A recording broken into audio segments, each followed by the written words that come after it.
All right. Hello, everybody. We have some fantastic agadot today. A couple of my favorite agadot that I've written about and were very important in actually both of my books. I quote two pieces of agadot today. So we'll see what they are and analyze them together. Okay. We are dealing with the last part of the Mishnah. First, about Rabbi Akiva and his son. So let's just look again at the Mishnah to see its structure. Right, we have a Tanakh Kama that says, that quotes Bet Shammai, that says you need one or the other, and Bet Hillel, so you need both, and Bet Hillel says we need one or the other. Rabbi Eliezer says you need two side posts. And then we have a story quoted from Rabbi Ishmael, quoting the student of Rabbi Akiva. Rabbi Ishmael and Rabbi Akiva were colleagues and had two different schools, disagreed about a lot of things. And Rabbi Ishmael is quoting a student of Rabbi Akiva saying that Bet Shammai and Bet Hillel did not disagree, meaning they agreed when it's less than 4 amot, that all you need is one or the other. In other words, they all agreed with Bet Hillel when it's less than 4. And they only disagreed when it's between 4 and 10 wide, the mavoi. Okay, that was the student's opinion. But Rabbi Akiva said, Al zeh v'zeh nechleku. Rabbi Akiva told the student, no, that's incorrect interpretation. Okay, so it's pretty interesting, this whole story, that we have a student disagreeing with his teacher, and Rabbi Akiva, and Rabbi Ishmael is one that's reporting. So yeah, we noted this yesterday. So let's try to figure out what exactly is going on here, and the difference between the Tanakh Kama and Rabbi Akiva. What you see here is that there is no difference. The Tanakh Kama says Bet Hillel and Bet Shammai disagree in all cases, and then Rabbi Akiva ends up saying they disagree in all cases. So it's only the student that doesn't think so, and limits the machloket to between 4 and 10. So that's what we're going to start the first question. That the Tanakh Kama here is the same as Rabbi Akiva's in the conclusion, what he says against his student, right? So, like, why do we need the repetition then?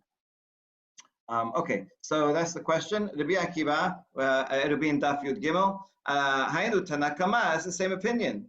Ika benayot Rav Achlai ve'itema Rabbi Yechiel ve'la mesayemi. Oh, there might be a difference between them, and the difference can be halacha that we learned yesterday, that according to Rav Achlai, if a mavoi is less than 4 tefachim, right, just like 1 foot wide, then it does not need anything. It doesn't need anything to fix. The alleyway is too narrow, it's very small, and everyone would agree that you don't need anything. And so that halacha might be a differentiator between Tanakh Kama and Rabbi Akiva.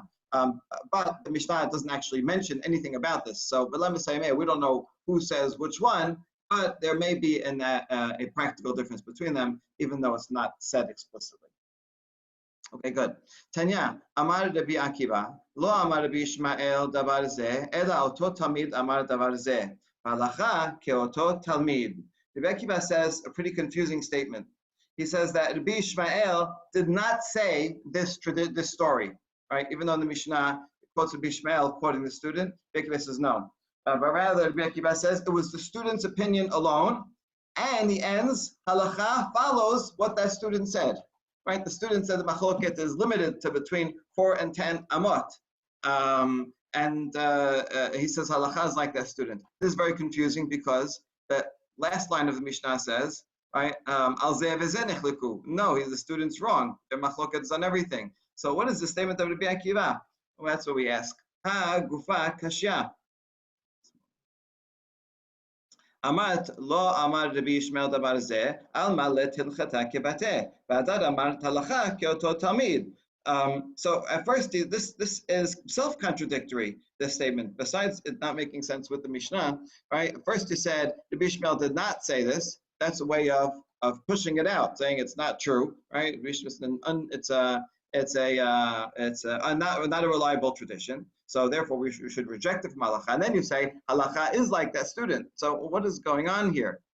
Amar Rav Yehuda Amar Shmuel lo amarah Rabbi Akiva ela lehaded ba hatalmidim. Because you're right, it doesn't actually make a lot of sense. Rabbi Akiva said this to sharpen his students, right? It's like when the teacher makes a mistake on the board and the student catches this, says, "Oh, I was just testing you," right?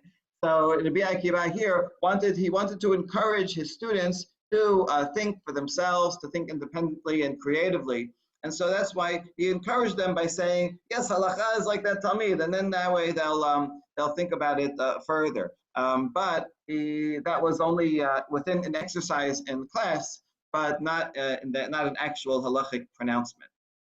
Okay, so this is this is interesting that you sharpen students by having them argue points of view that don't end up being the halacha, and that's going to be the theme of the Agadah that's coming up.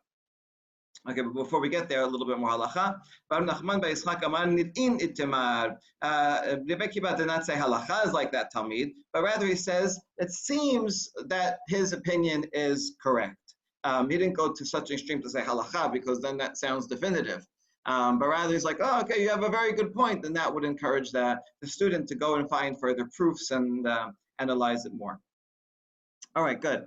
Now, who is the student? We're going to try to figure out who it is, and that'll end up being the beginning of the Agadot. Amar Rabbi Yoshua ben Levi, Kol makom she'atam oseh mishum Rabbi Ishmael, Amar tamid echad lifnei Rabbi Akiva. Says anytime you have this formulation that someone said in the name of Rabbi Ishmael, that Rabbi Ishmael said in the name of a student of Rabbi Akiva. Eno ela Rabbi Meir sheshimesh et Rabbi Ishmael ve'et Rabbi Akiva. Has to be Rabbi Meir because he was special in that he learned from. We say not when we say learn from, we say use the word shimesh, means served, because students back then, right, didn't only just come to class and leave, but rather they spent all day. They sometimes lived together, and they served their master. They brought them carried his clothing and. And served him coffee and all that. It was like a full apprenticeship is a better way of thinking about it.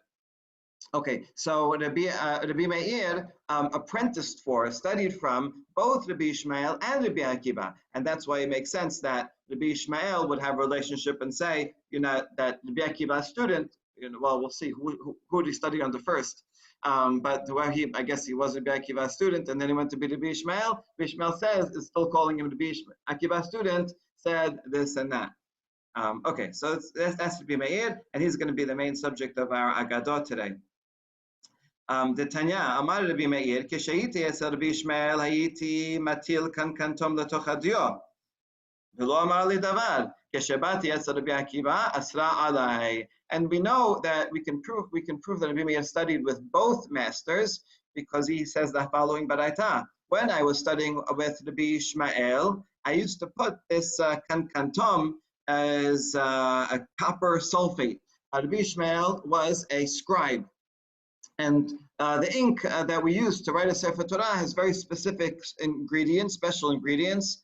They'll have to be actually kosher, and edible and kosher. It was interesting. But there's different ways to make the ink. And when he used to put this kankantom, that would make it unerasable. That's what that ink did. And Rabbi Ishmael never told him, and there's anything wrong with that. Then he went to study under Rabbi Akiva. Rabbi Akiva says, no, you're not allowed to put that in. Okay, so according to this, sounds like he first studied with Rabbi Ishmael, and then Rabbi Meir went and studied with Rabbi Akiva.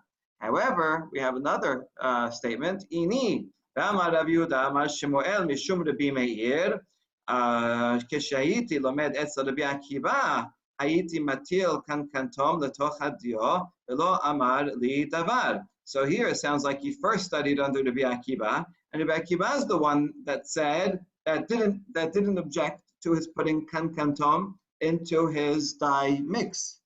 Shabati etzel Rabbi Ishmael amar li beni ma melachtecha. And then when I came to study under Rabbi Ishmael, which sounds like that second, Rabbi Ishmael is going to object to putting kankantom. But we have a longer dialogue. He said, that Rabbi Ishmael said, what is your occupation? Amar lo lablad an ani. I'm a scribe. The word lablad comes from a Latin word, which is the same as the root for our word for library, right? Because writing scrolls is from the same same root. Okay. אמר לי, בני, הווה זהיר במלאכתך, שמלאכתך מלאכת שמיים היא, שמא אתה מחסר אות אחת או מייתר אות אחת, נמצאת מחריב את כל העולם כולו. Rabbi Ishmael says, my son, be very careful in the work that you do, because if you erase one letter, or add an extra letter, you can destroy the whole world, right? Every single letter of the Sefer Torah is essential. Yishanim might give examples, like if you write have the word emet, and by mistake you leave off the aleph, you turn emet into met, right? So there you go. So you can, that's the difference between life and death, being if you make a mistake as a scribe. אמרתי לו, דבר אחד יש לי, וקנקנתום שמו, שאני מטיל לתוך הדיו. So Rabbi Meir said, well, I have this item called kankantom, and I put it into the mix. How does that exactly respond? Gemara was going to ask about that. Amar li, v'chi matin kankantom letoch hadio. Bishmael says, are you allowed to put kankantom into the mix? V'halo amirat Torah v'chatav umaha ketam sheyachol limachot. Bishmael approves it and says regarding sotah, right? When we test out a sotah, Torah says you write down the parasha and then you erase it, erase the ink, and you take that ink and you mix it into water, and that's what the sotah drinks. So you see that you have to have ink that can be written and that can be erased. And so therefore, one is not allowed, he says, to put kankantom, because when you put kankantom, then it sticks to the parchment and it cannot be erased. So he says, therefore, just like we learned the writing, how to write from sotah, and since sotah has to be erasable, everything has to be erasable. Okay, so that's the second version of the story, and you see everything is switched. And here, first he studied under Rabbi Akiva, who was okay with kankantom, and it was Rabbi Ishmael who said not okay to use the kankantom, opposite of the first story. Okay, let's just analyze this dialogue first here. What exactly did Rabbi Ishmael say to Rabbi Meir regarding, be careful in your task? And what was the response of Rabbi Meir?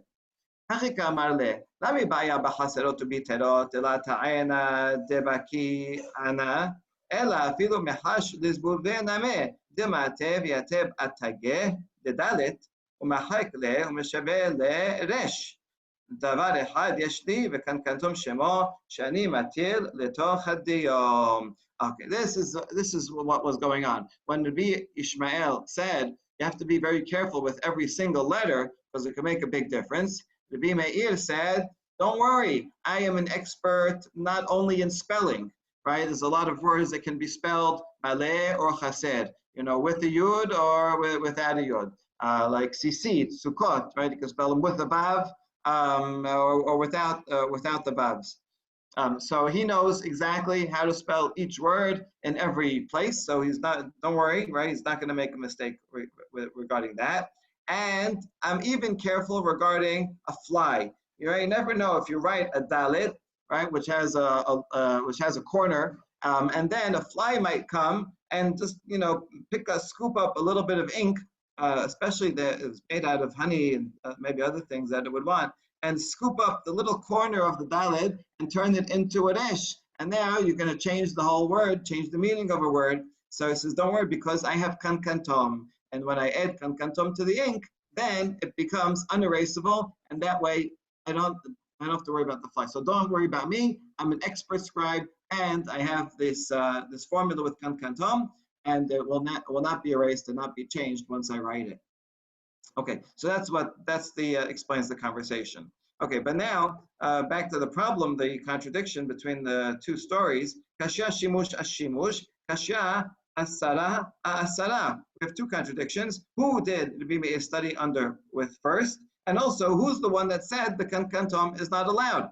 All right. Ishlam ashimush ashimush la kashya mekara atala kamed Rabbi Akiva. ומדלה מסל מקם אליבה, אתה לקמד רבי ישמעאל, וגמר גמרא, אתה לקמא רבי עקיבא וסבר סברה. Okay, regarding the order of who he studied on the first, both of these sources are true, because he actually went back and forth. First, he went to Rabbi Akiva, but he could not comprehend what Rabbi Akiva was saying. Rabbi Akiva was too high. He was the high level shiur, and he was deriving all kinds of new interpretations, and he wasn't at that level yet. So he went then to be Ishmael, who's known to be more pishat, and he's the one that says Dibra Torah Kilshon Bnei Adam. Torah speaks in human language. So Ishmael gave him all of the basics, all of the tradition, everything to memorize, and so that way he had the whole bulk of the tradition he learned from Rabbi Ishmael. And after he got that, then he went back to Rabbi Akiva, who was more creative in comparing one case to another and deriving laws from in different ways that are more complex, and he was able to understand them. And so that's why both of these stories we can reconcile, because he did in fact go from Rabbi Akiva to Rabbi Ishmael, and from Rabbi Ishmael then to Rabbi Akiva. Ella, asara, kashya. How do we explain that the contradiction between who actually said this is that you can't put the kantom in it? Okay, so Tanya, Rabbi Ishmael Yehuda Omer, Rabbi Meir Haya Omer, lakol matilin kantom letoch hadiyo, chuz miparashat sota. Kashya. We end with kashya. Okay, so we don't resolve that question of who said it's not allowed to put the kantom. Is it Rabbi Akiva or Rabbi Ishmael? You're right. These two stories do in fact contradict, and we leave it at that. Okay, and now once we brought up kantom, we're going to bring some other halachot about it. Okay, where Rabbi Yehuda says about Rabbi Meir, would say that you're allowed to put this kantom into the ink for the whole Torah, except when you write Parashat Sotah, right? When you get to that section in Sefer Bemidbar, then you're not allowed to put it, because that section has to be erasable. But the rest of the Torah does not have to be erasable. We don't have to learn it everything else. Rabbi Yaakov Omer Mishemo Chos Parashat Sotah Sheba Mikdash. Rabbi Yaakov had a different understanding. It says not the sotah in the Sefer Torah. When you're writing a Sefer Torah, you can use kantom, because Sefer Torah is not erasable. Rather, when you're writing Parashat Sotah by itself in the Bet HaMikdash, right? A sotah would come in, they would get the scribe and just write one parchment, just Parashat Sotah, and erase it. And that's the one that obviously you can't use kantom for that. Okay, so there's two different versions, right? And we're going to see the difference between them is when the sotah comes in, do we have to write a special parchment just for her and erase it? Or can we go to the Hechal, bring out a Sefer Torah, open up to there and erase the parasha in the Sefer Torah, right? Even though that was not written specifically for her. That's the difference here between these two opinions. Whether or not you're allowed to actually erase the parasha from the Sefer Torah, right? You see, when you read this, it's all the more surprising that you can erase something, right? That's the famous Agadah, that Hashem's name is in it too, and yet we erase Hashem's name. And that Agadah says that if Hashem allows His name to be erased, right, for the sake of peace between a man and wife, right, then you see just how important Shalom Bayit is. So yes, this is halacha where you can take a section of Sefer Torah and erase it. According to the first opinion, according to the second opinion, you have to write a separate document and erase that. And these two versions, right, of Rabbi Yehuda and Rabbi Yaakov about what Rabbi Meir said, these two opinions parallel another machloket Tanaim, the Tanya, and Megillata keshera lahashkot basota acheret. The question is, let's say we wrote a sotah, we wrote a document, a parchment for one sotah, for Leah. And then by the time we did it, we didn't end up using it, right? I don't know, they made peace, they figured it out, something else happened, who knows? So now we have this thing lying around that we wrote it for Leah. Are we allowed to use it now? Let's say Rachel comes in. Can we use it for a different woman for whom it was not intended? So the first opinion says it is not kosher to use for another sotah. It has to be written for her. Rabbi Achai bar Yoshia amar megilata keshera lashkot ba sota acheret. Whereas the second opinion says, yes, once you write it, for a sota, you can use it for another woman as well. And so that would be parallel this difference, because the Sefer Torah, when you write a Sefer Torah, you're just writing it to study. You're not writing it for anybody. And yet, according to one version, the first one you're allowed to use it, whereas the second one says no, you have to write a special one. Well, that would match up with the opinion that says you have to write a special parchment for the woman that is in front of you. You can't use it for someone else. Okay, so we try to match it up. We're going to reject this matchup and actually say that these machalokot are independent from each other, and we can see that in both ways, both directions. Amar Papa, Ela kevan de intik leshum Rachel tu la hadra min teka leshum Leah. אבל גבי תורה תסתמה מכתבה, הכי נמה דמחכינן.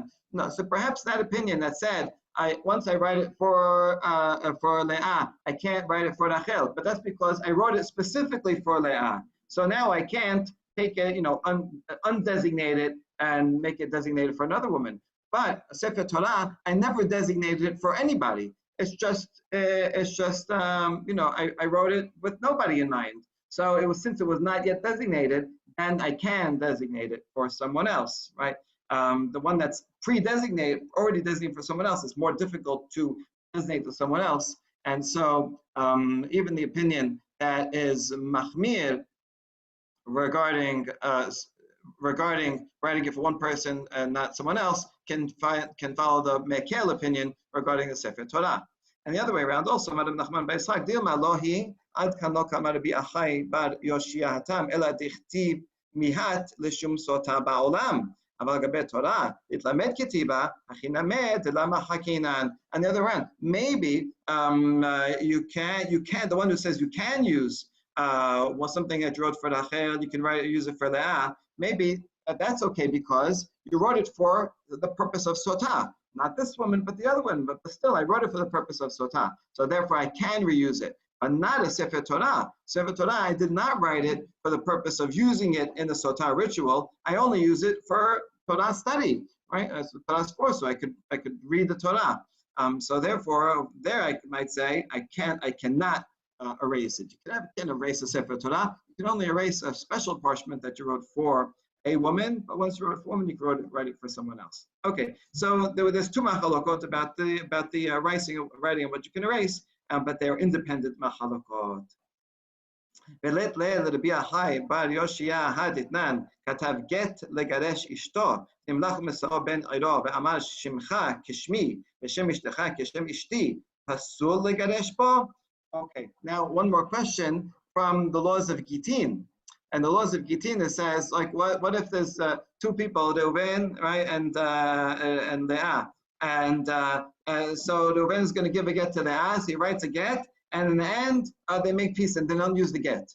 So now the scribe has lying around, right, a get that has the names Reuven and Leah. Then next day, someone comes in, they need a get. What are the names? Reuven and Leah, different couple with the same name, right? So can you go and use the same document because it has the same names after all? So the Mishnah says that you cannot use it. Pasul legaresh bo, you cannot use it. A get, you have to write it with the person in mind. And so it's not allowed to use it from one to the other. So we're using that to ask a question on Rabbi Achai. He's the one that said, if I write a sotah document for Leah, then I can use it for Rachel. So how come you say you can reuse, or let's say of the same name even, right? Sotah doesn't have a name in it. So it doesn't matter if it's the same name or not. So how come you can use a sotah document written for one person for someone else, but you cannot use a get that was written for one set of people for another couple? Wait, the case is really the same? They're not. Regarding a get that says you have to write it for her, chatab la, that the scribe has to have in mind the person that he's writing it for, that specific person, not just the name. And so therefore, if you write it for one person and you don't use it, you can't use it for anybody else. Asya lishma, asya dida, mechika hi. But here, regarding sota, it's not the action of it is not the writing, but rather the erasing, right? That's how you prepare the drink that she is going to drink. And so therefore, right, so now it's written, okay, you wrote it for one person, but now someone else comes in, but that's okay because when I erase it, I'm going to have in mind the second person. And so as long as I have in mind that's the main action is erasing, and I have in mind for that, then it's okay, right? The difference would be, let's say I erased it for Leah, and she ends up getting resolved, and then the Rachel comes in, I can't now use that concoction and save it in the fridge for someone else to drink, right? It has to be erased specifically for that person. Okay, now we get to the Agadot about Rabbi Meir and his praise. Amar Rabbi Aha bar Hanina. Galui v'yadua lifnei mi she'amar v'haya ha'olam she'en bedoro shel Rabbi Meir kemoto ומפני מה לא קבעו הלכה כמותו שלא יכלו חבריו לעמוד על סוף דעתו שהוא אומר על טמא טהור ומראה לו פנים על טהור טמא מראה לו פנים. So this said about Rabbi Aha, son of Hanina, says is known and revealed before he who spoke and created the world, that there is nobody like Rabbi Meir in this generation, right? He is unique. He is superior. He's at the highest level of all of his colleagues. So if that's the case, how come we don't say halacha is like Rabbi Meir? We don't halacha is not like him, but rather when there's machloket, we say halacha could be Yosef, other sages, not Rabbi Meir. So why not? If he's the greatest of the generation, the problem is he was too great. He was so great. His knowledge was on such a high level that his colleagues could not fully understand his arguments. Right? He'd get up and give a lecture. It was so complex. Everybody walked out. It's like, oh, we couldn't follow. And so since they couldn't follow it themselves, it was too complex to make it the halacha. Because in his argumentations, he's able to argue that something tameh is tahor and show arguments for it. He takes something tahor and he argues that it's tameh and show arguments for that also. So in other words, for halakha l'maaseh, it's not necessarily good to be the most creative, ingenious, argumentative person, because you can argue, you can argue anything. For halakha l'maaseh, we just want the straight path, right? The simple thing. This is, you see this in yeshivot as well, and a lot of times the greatest interpreters of people making new chidushim and all that are not necessarily the greatest poskim, and vice versa. Okay, so this is an amazing ability to argue the opposite of whatever the halacha actually is. And therefore, the rabbis were not unsettled about actually giving the psak halacha like Rabbi Meir. Okay, Tana, lo Rabbi Meir shemo ela Rabbi Nehorai shemo. Rabbi Meir ela shu Meir anei chachamim b'halacha. In fact, that wasn't even his name. Rabbi Meir was not his name, but they called him Meir because he enlightens the eyes of sages in the halacha. And Nehorai was not his name. אלא רבי נחמיה שמו, ואמרי לה רבי אלעזר בן ערך שמו. למה נקרא שמו נהוראי, שמנהיג עני חכמים בהלכה. His name was also not Nehorai, but he was called that as a nickname because Nehorai is just an Aramaic, same as Meir. He would illuminate, enlighten the eyes of the sages in halakha. So they gave him a nickname of the enlightened one, rather than his actual name. Okay, this Girsa is a bit confusing because it says Rabbi Meir was not his name, but rather Nehorai. And Nehorai was not his name, but rather something else. If you look in the Girsaot, you'll see that a lot of them have Lo Rabbi Meir Shemo Ela Rabbi Mesha Shemo. So why was he called Meir? Because he's Meir people in halacha. In other words, he had a name that was similar to Meir, and that was just changed a little bit to give him the nickname. So I think this manuscript tradition, which is in a few of them, makes a bit more sense.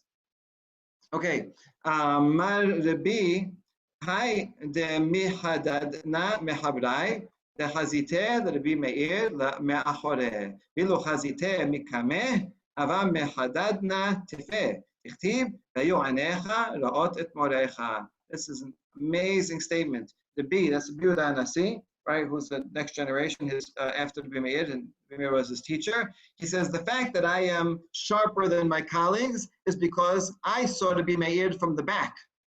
But if I had seen him from the front, I would be even sharper. As Pasuk says, you should always see your teacher. Okay, you can understand this kind of literally that maybe he was actually sitting in back of him in the class, like. But I would take it more figuratively that he understood him from the back. In other words, I understood what the Bimeir did, but I never fully grasped the essence of his teaching. And I think the imagery here is drawing from Moshe at Har Sinai, right, where Moshe asked to understand Hakadosh Baruch Hu, and God says, "You can see my back, but not my front." Right? Nobody can see my front and live. And so here, quite surprisingly, the relationship between the Bimeir and the B is being compared to the relationship between Hakadosh Baruch Hu and Moshe Rabbeinu. So obviously not the same, but as an analogy, he's saying that's how great. Even if you just knew, like in the secondary form, the Bimeir's teaching, you would already be more sharper than all your colleagues. Okay, good. Amar Rabbi Abahu, Amar Rabbi Yochanan. By the way, that analogy would fit with the many Agadot. Some of them we saw in Masechet Shabbat, that on Har Sinai, Hashem told Moshe all the arguments for and against, right? And Moshe was very confused and said, what are we going to do? How are we going to follow halacha? And then God says, oh, well, you'll take a vote and you'll follow the majority. But that idea that at Matan Torah itself, there was already multiple opposing arguments, and machlokot were built into the Torah and into its interpretation, since they were already there. So since that the Bimeir is the sage that masters that dialectical ability, it would make sense to compare learning from him with Moshe learning the Torah in its pristine form. Okay. Amar Rabbi Abu, Amar Rabbi Yochanan, Tamid haya lo Rabbi Meir samchos shemo, שהיה עומד על כל דבר ודבר שטומאה 48 טעמי טומאה, ועל כל דבר ודבר שטהורה 48 טעמי טהורה. So Rabbi Yochanan says that Rabbi Meir did have a student whose name was Sumchos, who got this ability, who learned this ability, and he could, on anything that was tameh, he could give you 48 reasons, explanations, arguments that it's tameh, and so to anything tahor, 48 reasons why it's tahor. That's the version that's in the printed editions and most manuscripts. There's one manuscript and a gloss on another manuscript that says over here, al kol of tum'ah, he could say that it's tameh. And on everything tameh, he would argue that it's tahor. In other words, he had 48 arguments to say the opposite of whatever the halacha is, right? That you go to him and say, pig is not kosher. I have 48 explanations how we can argue that pig is kosher. So that version is even more surprising than this one. Although the same idea might even be embedded here. The idea is that, on anything that anyone says is tameh, he can give 48 arguments. But the regular version is not quite as extreme as the formulation in those two manuscripts. Okay. Tana tamid vatik haya beyavneh, shaya metaher et hasheretz ב150 ta'amim. And they're giving other examples. Another distinguished student was a Yavneh, and he could take a sheretz, right? One of the 8 creepy crawly amphibians and animals that are disgusting and tameh, right? Have a high level of tumah according to the Torah, and he can argue that it's tahor in 150 different ways. Okay, quite amazing. And the Gemara is praising the ability to contradict an explicit law in the Torah in 150 ways, right? Which is kind of confusing. Why would this be a useful? Why would this be a useful tool to have, right? To argue things that are incorrect.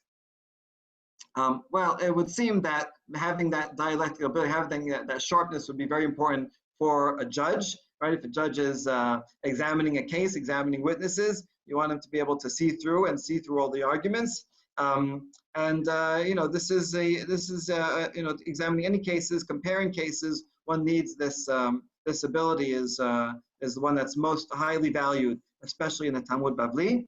The fact that the student is studying in this way, there is a parallel in Greco-Roman schools where also cases would come up. Teachers would present cases, and students would have to argue this way and that way. So certainly, this is something that would have made sense in the cultural context of the Talmud. Okay, so he could argue 150 ways. Amar Rabina, ani adun b'hataharenu. So Rabina says, let me give a stab at it. Right? Let me show you a way that you can say a sheretz is tahor. Tahor. A snake is itself tahor while it's alive. Right? If you touch a snake, there's no problem. It's tahor.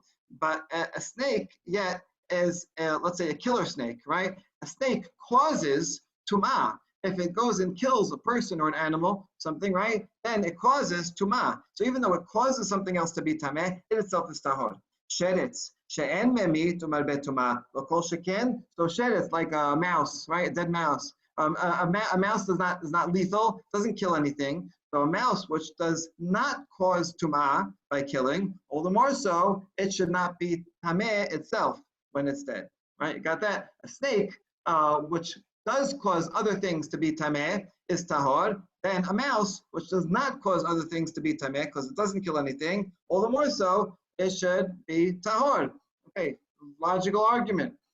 Okay, this is right. This gets into the whole area of kal vachomer. How kal vachomer seems to be a very logical. A is greater than B is greater than C. Therefore, A is greater than C. But you see that when it's applied, it can be applied in ways that end up giving us false arguments, because the fact that something is poisonous isn't necessarily a critical factor in it being tameh or tahor. So you can always find some detail that this is greater than something else, but it's not necessarily the critical detail. Okay, so that's how we reject it. This is not a good kal vachomer. We reject what Rabina said. This is like a thorn, right? A thorn also can cause someone death, but you're not going to say a thorn is tameh, right? So causing something else to be wounded or to die is not a factor in it itself being tameh or tahor. Okay, good. Amar Rabbi Abba. אמר שמואל, 3 שנים נחלקו בית שמאי ובית הלל. הללו אומרים הלכה כמותנו, והללו אומרים הלכה כמותנו. יעשה בת קול ואמרה, אלו ואלו דברי אלוהים חיים, והלכה כבית הלל. So for 3 years, each of these schools were arguing about the halacha. Each one says halacha should be like our school of thought, another one says like our school of thought. And finally, after 3 years, divine echo came out and said, both are the words of the living God, but halacha is like Bet Hillel. Those words, Divrei Elohim Chaim, are actually a quote from Yirmiyah. Yirmiyah says it about the false prophets. He says, until when, you false prophets, are you going to still keep on speaking in the name of God, and you're going to take the words of Divrei Elohim Chaim and pervert them to your own, make them false words. So over there, it's saying that the false prophets are not speaking the words of the living God. And so it would be when Shemuel says this statement, this is very, the Bat Kol rather, when it says Elu Elohim Chaim, right? This is taking up that pasuk and saying, you should not call each other false prophets, right? Just because you have a machloket, one says this is tameh, one says this is tahor, doesn't mean that one is right and the other one is not part of the tradition, is false. But rather, you both have theoretical truth, right? Both are part of the Torah Shebaal Peh and true interpretations. However, in practice, we have to follow one. So therefore, we're going to follow Bet Hillel. Okay, good. Okay, there's a bit of a paradox. If both of them are God's words, so then why is Bet Hillel better? In what way did Bet Hillel merit that halacha should be like them? Because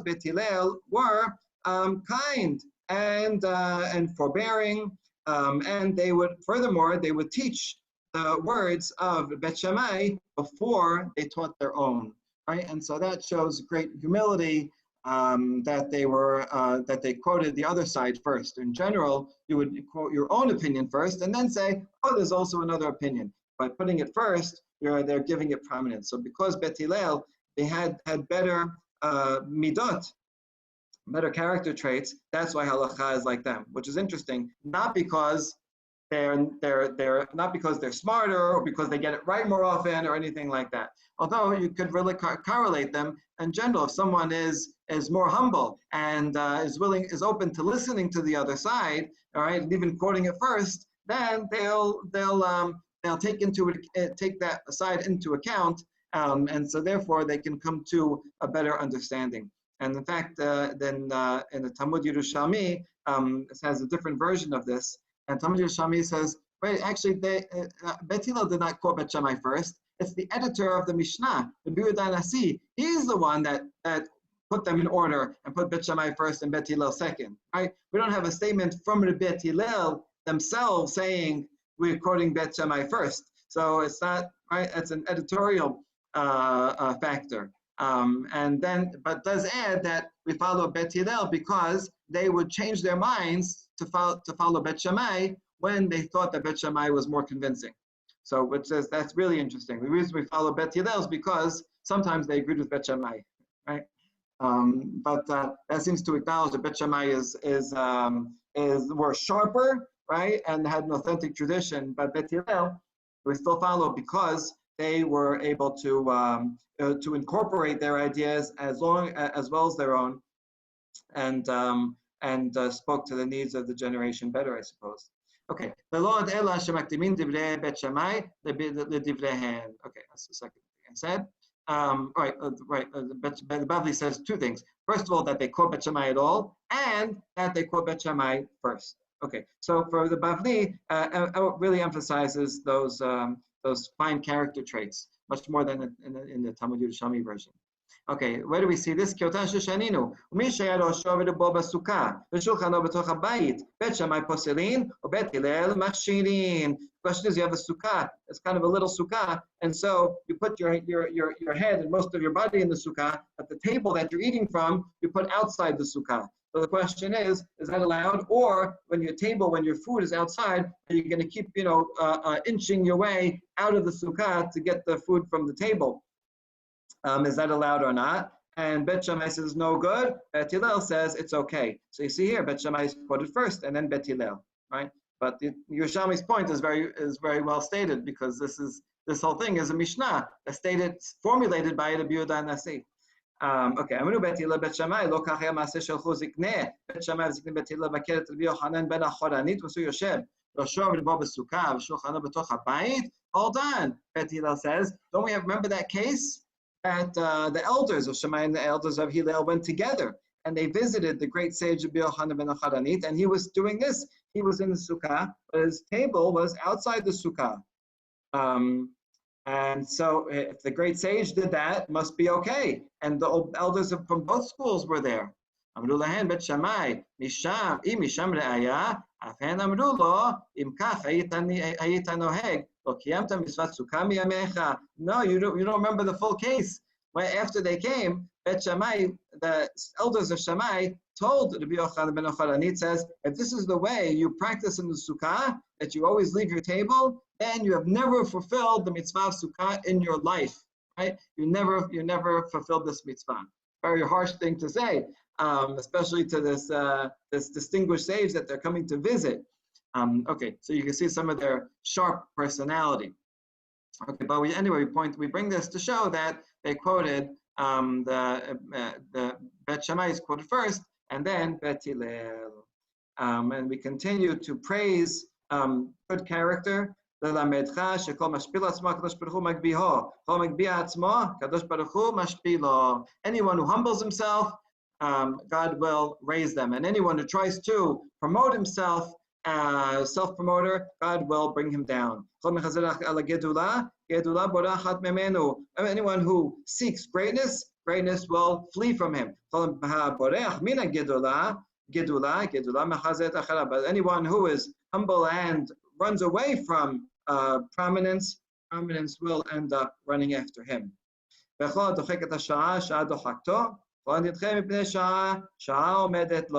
Anyone who tries to force the moment and, like put himself in charge when it's not yet his time will flee from him. But anyone who is patient and waits for the right time, that the time will come, and when he'll be able to be successful.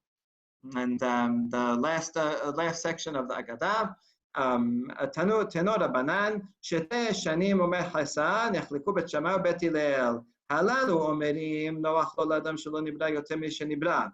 Halalu Omerim, Noach Lo L'Adam Shenibra Yoter Mishelo Nibra. Okay, famous Baraita says the two houses fought for 2.5 years with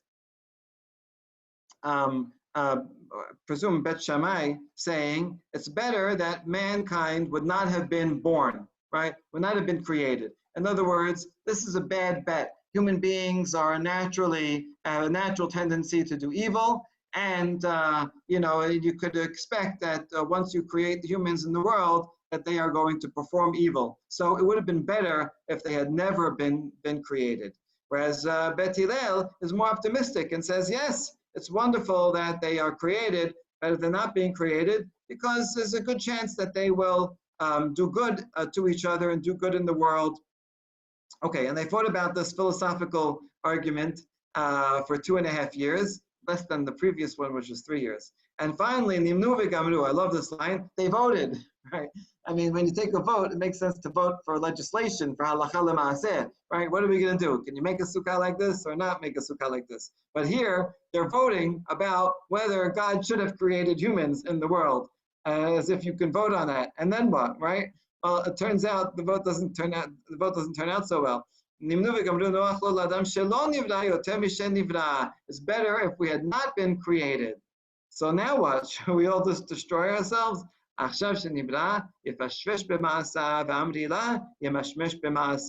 beautiful ending to the Agadah. But now that we're here, well, let's make the best of it and let us scrutinize and analyze our deeds to make sure that they will be good. So in other words, although the odds are stacked against us, but that is not predetermined. If we work hard and make teshuvah and push ourselves to do good things, then we can redeem our existence in the world and make sure that HaKadosh Baruch Hu will not regret having created us. Okay, so that ends this beautiful set of Agadot about Rabbi Meir specifically, really about the entire educational model of Chazal and what they have presented to us throughout the Talmud Bavli of argumentations for and against everything to both sharpen us and to help us appreciate all the details and nuances of the